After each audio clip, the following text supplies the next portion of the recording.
Muy buenos días, mis queridos hermanos, mis queridos amigos, bienvenidos nuevamente a nuestro espacio de estudio de comunión con nuestro Señor Jesucristo. Y pues como todos los días, este pequeño espacio que estamos separando para estudiar la lección de escuela sabática. Espero que la semana esté yendo muy bien, muy bendecida para cada uno de ustedes, y pues hoy el Señor nos regala un nuevo día para realizar nuestras actividades. Pero claro, siempre hemos de comenzar nuestro día acudiendo a aquel que es nuestro soporte, nuestro sustentador, nuestro fundamento, aquel que es nuestro todo. Y pues hoy nos toca el estudio del día miércoles 9 de agosto, dones del Jesús exaltado. Y antes de comenzar vamos a tener una oración. Amante Padre que estás en los cielos, te damos muchas gracias, Señor, porque en tu inmenso amor tú nos regalas otro día más. Tú nos das un nuevo día de vida, un nuevo día de oportunidad para encontrarnos contigo, de oportunidad para estudiar tu palabra, para orar, Señor, a ti, en procura de tu bendición, de tu compañía, de tu misericordia para con nosotros, pero también para agradecerte por tantas cosas maravillosas que nos das. Ahora queremos solicitarte, oh Dios, queremos suplicarte por la presencia del Espíritu Santo para que dirija nuestro estudio. Que sea Él el que nos ayude a entender, a desarrollar el tema, y que sea Él el que nos ayuda a poner en práctica lo que aprendemos. Todo te lo rogamos en el nombre de Cristo Jesús. Amén. Muy bien. Dones del Jesús exaltado. Dice Efesios capítulo 4, los versículos del 11 al 13. Él mismo constituyó a unos apóstoles, a otros profetas, a otros evangelistas, a otros pastores y maestros, a fin de perfeccionar a los santos para la obra del ministerio, para la edificación del cuerpo de Cristo, hasta que todos lleguemos a la unidad de la fe y del conocimiento del Hijo de Dios, a un varón perfecto, a la medida de la estatura de la plenitud de Cristo. Estos textos son textos maravillosos. En el día de ayer hablábamos acerca de que todos tenemos un don, al menos uno, y que Cristo Jesús, al ascender como aquel Rey victorioso, ha dado dones a su iglesia. Ha dado dones a cada uno de sus hijos aquí en la tierra. Veíamos que ningún don es de despreciar o de menospreciar, que todos los dones son importantes. Y pues aquí el apóstol Pablo a grandes rasgos nos hace una lista resumida de los principales grupos de dones, porque yo no creo que estos sean por decirlo así, dones muy específicos, sino que él como que los enmarca sobre grupos. Ahora, una de las cosas que me gustaría destacar de este versículo es el objetivo, el principal objetivo, la meta o el propósito por la que esos dones fueron dados a los miembros de la iglesia, que le fueron dados a la iglesia. ¿Cuál es el propósito o el objetivo que se persigue al darte a ti y al darme a mí una serie de dones? ¿Para qué sirven o por qué fueron dados? Según el versículo 12 es, a fin de perfeccionar a los santos para la obra del ministerio. Para mí esa frase es el núcleo y el centro de toda enseñanza acerca de los dones espirituales. Para mí, esa frase es el núcleo, es la base, es el corazón mismo de cualquier enseñanza acerca de dones espirituales. Y es el para qué están esos dones. Y dice, a fin de perfeccionar a los santos, ¿para qué? Dos objetivos encadenados. Uno conlleva al otro. Uno es causa del otro. Es causa lógica y consecuencia lógica del otro. Cristo da los dones a la iglesia. ¿Para qué? Para perfeccionar a los santos. ¿Y por qué busca perfeccionar a los santos? Para que realicen la obra del ministerio. Eso es el núcleo de toda enseñanza de los dones espirituales.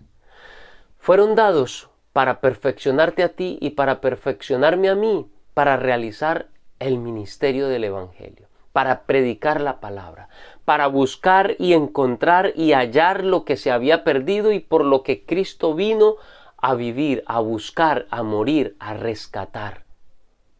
Ese es todo el centro, la lógica, el fundamento de los dones espirituales. Y ahora, los santos son perfeccionados mediante los dones espirituales que son dados por el Espíritu Santo. Ahora, al perfeccionarlos, los perfecciona para que realicen el ministerio del Evangelio. Cuando la obra del Evangelio se realiza mediante la obra del Espíritu Santo a través de los dones que Él da a la iglesia, hay otra consecuencia lógica, es decir, el ser perfeccionados y el predicar la palabra mediante los dones del Espíritu Santo entonces conlleva otra consecuencia, y esa consecuencia es que lleguemos a la unidad de la fe y del conocimiento del Hijo de Dios, a un varón perfecto a la medida de la estatura de la plenitud de Cristo. Maravilloso. Eso es absolutamente maravilloso. Los dones espirituales fueron dados a la iglesia para que tú y yo seamos perfeccionados y podamos predicar la palabra de Dios con el poder del Espíritu Santo. Y de esa misma manera, todos en comunión, en conjunto, en perfecta unidad en la palabra de Dios y en el Espíritu, entonces podamos llegar a un pleno y perfecto conocimiento, obviamente dentro de nuestra esfera humana, conocimiento del Hijo de Dios, y al mismo tiempo llegar a ser un varón perfecto, pero se refiere a la iglesia en conjunto, a la medida de la estatura de la plenitud de Cristo. Hay 4 grupos de dones aquí en estos versículos. Primeros, los apóstoles, luego los profetas, luego los evangelistas, que aquí los llama, en el versículo los llama los evangelistas. Cuarto, los pastores y maestros. Según lo que dice el autor de la lección, la estructura en griego como está escrita en Efesios indica que los pastores y maestros forman un solo grupo, es decir, vienen a ser de la misma rama, por así decirlo. Cristo, como veníamos analizando, da estos dones para realizar una obra de perfeccionamiento, para perfeccionar al pueblo de Dios, a los hijos de Dios. Ese es el objetivo principal, perfeccionarlos para que lleven a cabo un ministerio, para que lleven a cabo el ministerio de la palabra de Dios, del Evangelio, de la edificación del cuerpo de Cristo. De manera que todos podamos llegar a la unidad de la fe y del conocimiento de Dios. Ese es el objetivo. Eso es lo que el Espíritu Santo, lo que le inspiró a Pablo para que nos dijera y para que nosotros pudiésemos entender que tenemos herramientas suficientes para poder ser perfeccionados y poder llevar a cabo el ministerio que se nos fue dado a través del Espíritu Santo. Este último aspecto es muy importante y era de vital importancia para los adventistas primeros, para aquellos pioneros que iniciaron este movimiento adventista, que ahora es esta gran iglesia por la cual doy todo mi esfuerzo, mi mayor esfuerzo por tratar de conservar ese legado que nos han dejado esos pioneros, de trabajar por la iglesia, de trabajar por la salvación de las almas, de hacer mi mayor esfuerzo para poner en ejecución mis dones, para que podamos llegar a la unidad de la fe. Y es lo que tú y yo necesitamos hacer. Para estos primeros adventistas que reflexionaban sobre los dones, ellos consideraban que uno de esos dones había estado representado en la persona de la señora Elena de White. Y él hace una pregunta aquí. ¿La Biblia valida la función del don de profecía en la iglesia solo durante el tiempo de los apóstoles o el don continúa hasta la venida de Cristo? ¿Ustedes qué piensan? Algunos cristianos, algunos estudiosos de la Biblia dicen, no, los profetas solamente son hasta Juan el Bautista y ya está. No hay más profetas, no hay más profetas ni habrán más profetas. Otros dicen, no, Cristo conservó el don de la profecía aún en el tiempo de los apóstoles, porque claro, esgrimen que Pablo habla de que debemos anhelar los mejores dones y ojalá el profetizar. Así que el don de profecía era hasta el tiempo de los apóstoles. Pero ¿será verdad que Dios limitó ciertos dones solamente a una cierta época y a otra época no? Los primeros adventistas encontraron la respuesta en Efesios capítulo 4 y versículo 13, que fue el versículo que nosotros que fue el versículo que leímos. Dentro de los versículos que leímos al principio, pues es el último que leímos. Y ese versículo dice, hasta que todos lleguemos a la unidad de la fe y del conocimiento del Hijo de Dios, a un varón perfecto, a la madurez de la plenitud de Cristo. Ellos encontraron la respuesta a estas dos preguntas en este versículo y la compartieron mediante una historia del capitán de un barco. Y antes de hacer la analogía del capitán de un barco, que está muy bien explicado por Urias Smith, yo quisiera acotar una cosa más que no recuerdo si el autor la utiliza, y es que el versículo es claro al decir que estos dones están puestos allí para perfeccionar a los hijos de Dios para que puedan realizar la obra del ministerio, de la predicación de la palabra. Y la respuesta está allí. La respuesta a las dos preguntas es, si son para perfeccionar al Hijo de Dios para la predicación de la palabra, ¿se necesita predicar la palabra? ¿Está el ministerio de la predicación de la palabra vigente aún hoy?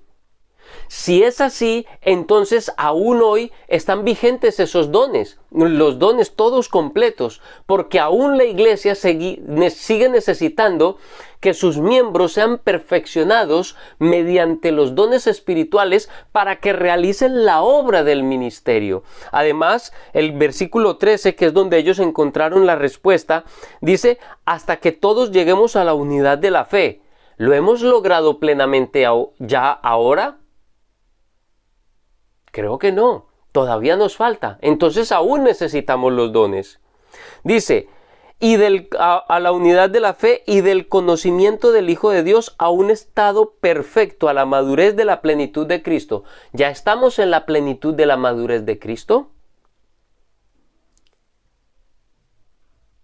Creo que aún nos falta. y aún nos seguirá faltando. Entonces estos dones son aún importantes en la iglesia. Aún estos dones, incluyendo el don de la profecía, aún debe verificarse dentro del pueblo de Dios. ¿Y qué fue lo que hicieron ellos? Para reivindicar el don profético dentro de la iglesia adventista a través del ministerio de la señora Elena de White, ellos utilizaron esta particular, ¿cómo decirlo así? ¿Cómo decirlo? Historia acerca del capitán y de su barco. Y la historia es la siguiente, quiero tomarla textualmente para no perder los detalles. La historia es sobre el capitán de un barco.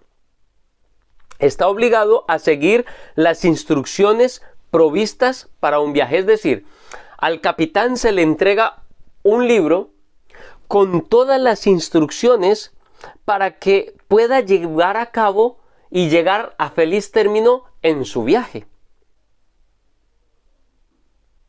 A medida que el barco se acercaba a un puerto, es decir, él estaba siguiendo las instrucciones del libro, y a medida que se acercaba al puerto, el capitán descubrió que las instrucciones le informaban que un piloto subiría a bordo para ayudarlo a conducir el barco. Es decir, el libro original de instrucciones le informa al capitán del barco que cuando llegue al puerto, en ese puerto se va a subir un piloto, y ese piloto le va a ayudar a llevar el barco.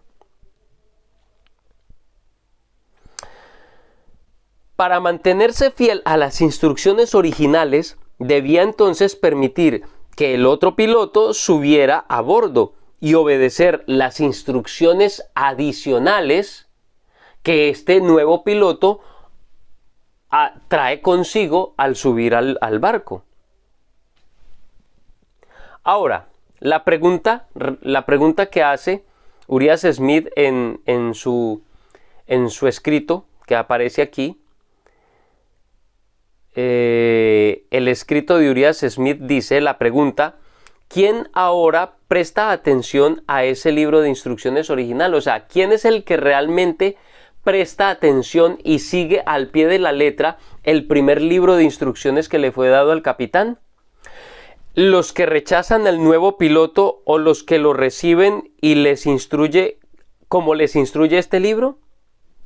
Juzguen ustedes. ¿Quién realmente está siguiendo el libro original de instrucciones? ¿El que permite que el otro piloto suba o el que lo rechaza? Creo que la respuesta está más que lógica.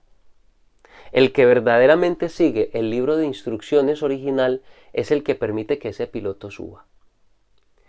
La palabra de Dios dice que los dones espirituales estarán dentro de la iglesia hasta que llegue a la plenitud, y esa se alcanzará cuando Cristo venga y finalmente todos estemos con Él.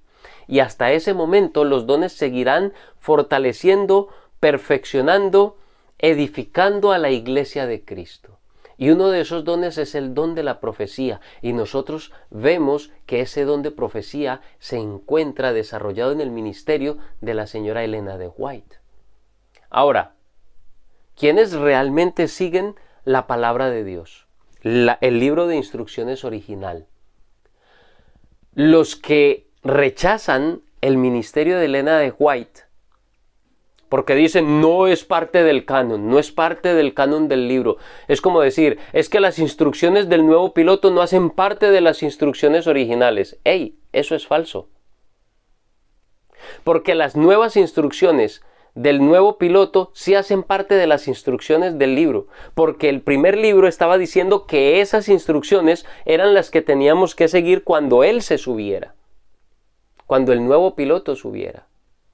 No, es que Elena de White no hace parte del canon. Hombre,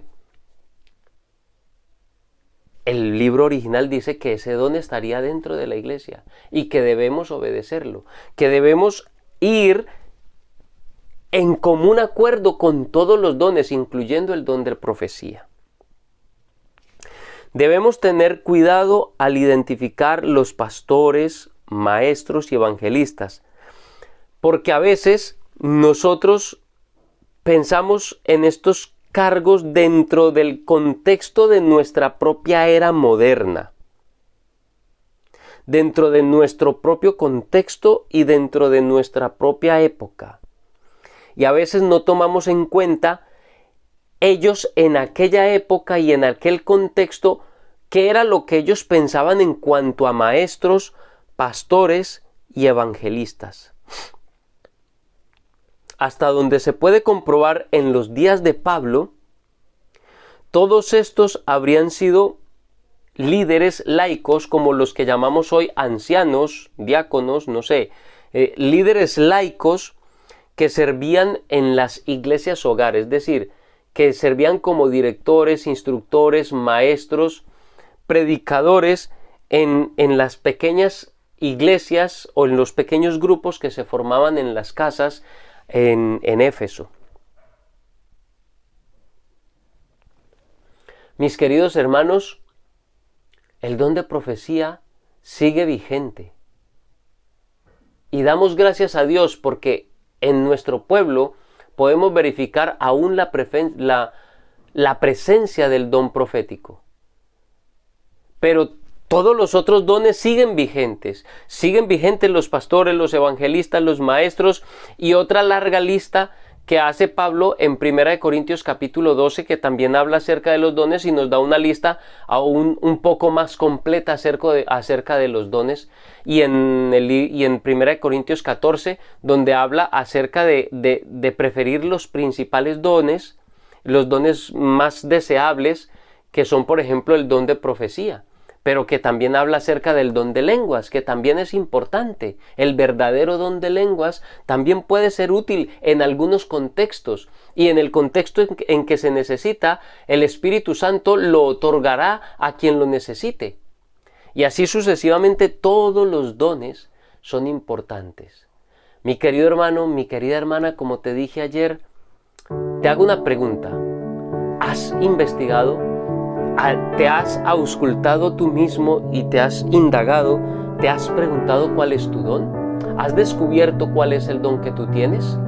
¿Lo estás ejerciendo para la edificación del cuerpo de Cristo? ¿Lo estás ejerciendo a través del poder del Espíritu Santo para realizar la obra del ministerio de la predicación de la palabra? Que predicar la palabra no solo es subirse a un púlpito a decir un discurso acerca de la palabra de Dios. Predicar la palabra de Dios también es llevar un pan a quien tiene hambre, darle agua a quien tiene sed, darle ropa a quien no tiene con qué vestirse, visitar a un enfermo, visitar a una persona que está en la cárcel, ayudar a una persona que necesita ayuda en su casa, o alguien que necesita ayuda económica, o tantas otras cosas, no sé. Prestar una ayuda de escuchar a alguien porque está muy triste, de hacer una llamada y decirle a alguien que tú estás orando por él. Tantos dones, muchos dones. ¿Estás poniendo tu don al servicio de Cristo? Y si no lo estás poniendo al servicio de Cristo todavía, ¿qué puedes hacer para ponerlo? ¿Qué estás esperando? ¿Qué acciones puedes llevar a cabo para que eso sea una realidad en tu vida? Mi querido hermano, mi querida hermana, te quiero invitar para que, si no sabes cuál es tu don, investígalo con ferviente oración e insistencia. Encuentra cuál es tu don y ponlo al servicio de la iglesia, ponlo al servicio de Cristo Jesús, ponlo al servicio de la predicación de la palabra. Y si ya sabes cuál es y no lo has puesto en ejercicio, pues hazlo, es tu oportunidad. Ruega al Espíritu Santo para que te dé la capacidad, para que te dé el querer como el hacer por su buena voluntad para ponerlo en práctica. Y no siendo más, mi querido hermano, mi querida hermana, comparte este video, haz tus comentarios, intenta resolver las preguntas que te planteamos. Comparte, comenta. Suscríbete al canal y pues nada más, solamente me queda decirte y desearte que tengas un muy feliz día y que Dios te bendiga.